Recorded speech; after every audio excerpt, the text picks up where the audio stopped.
Assalamualaikum warahmatullahi wabarakatuh. Perkenalkan, nama saya Samsul Hidayat, NIM 1914247 dari kelas PBSB semester 6. Di sini saya akan menjelaskan materi mengenai asas-asas dan tujuan arbitrase. Yang pertama, asas kedaulatan. Yang sebenarnya adalah prinsip kepribadian, karena kedua asas ini memiliki arti dan tujuan yang sama, yaitu sama-sama mensyaratkan penegakan hukum negara tempat penyelesaian itu diajukan, baik mematuhi hukum negara itu atau diberlakukan di negara itu. Untuk mematuhi hukum, prinsip ini juga diakui dalam pasal 3 Konvensi New York 1958 dan penegakan putusan arbitrase internasional tunduk pada proses pengadilan negara, di mana putusan itu wajib ditegakkan, juga dikenal sebagai personalitas prinsip. Asas arbitrase lainnya adalah asas keterpisahan yang diturunkan dari konsensus dalam tradisi common law. Prinsip keterpisahan ini berarti bahwa jika satu klausul tidak dapat ditegakkan, kontrak tidak akan berakhir atau klausul kontrak lainnya tidak akan diberlakukan. Asas keterpisahan ini diatur dalam pasal 10.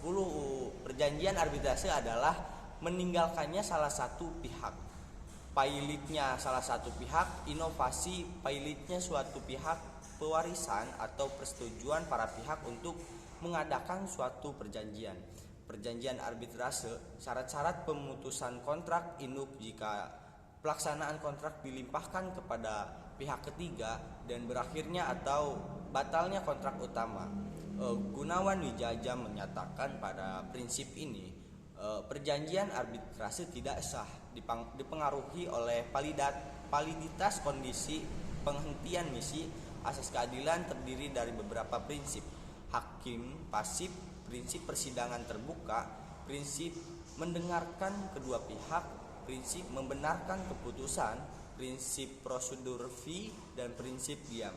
Nah, untuk tujuannya arbitrase sendiri, yaitu arbitrase merupakan sebuah proses untuk menyelesaikan perselisihan di hadapan pihak ketiga yang tidak berkepentingan. Pihak ketiga atau arbiter akan mendengarkan bukti yang diberikan dua pihak serta membuat keputusan. Arbiter ini bisa dikatakan memiliki peran sebagai saksi, penonton atau pendengar. Arbitrase merupakan sebuah bentuk penyelesaian sengketa alternatif atau ADR yang dipakai sebagai pengganti litigasi dengan tujuan untuk menyelesaikan sengketa tanpa biaya serta waktu untuk dibawa ke pengadilan. Sedangkan litigasi merupakan proses pada pengadilan yang melibatkan keputusan mengikat dua pihak. Arti arbitrase sendiri sering disamaartikan dengan mediasi, yakni proses informal di mana pihak ketiga akan berperan sebagai penengah kedua pihak yang sedang berselisih dengan tujuan untuk membantu menyelesaikan perselisihan tersebut. Mediator nantinya akan bertemu dengan kedua pihak untuk berdiskusi. Mediator akan mencoba untuk menyatukan beberapa pihak tersebut dengan cara berdiskusi. Untuk itu, litigasi, arbitrase dan juga mediasi semuanya akan terlibat untuk menyelesaikan perselisihan yang sedang terjadi. Mungkin cukup sekian dari saya. Wassalamualaikum warahmatullahi wabarakatuh.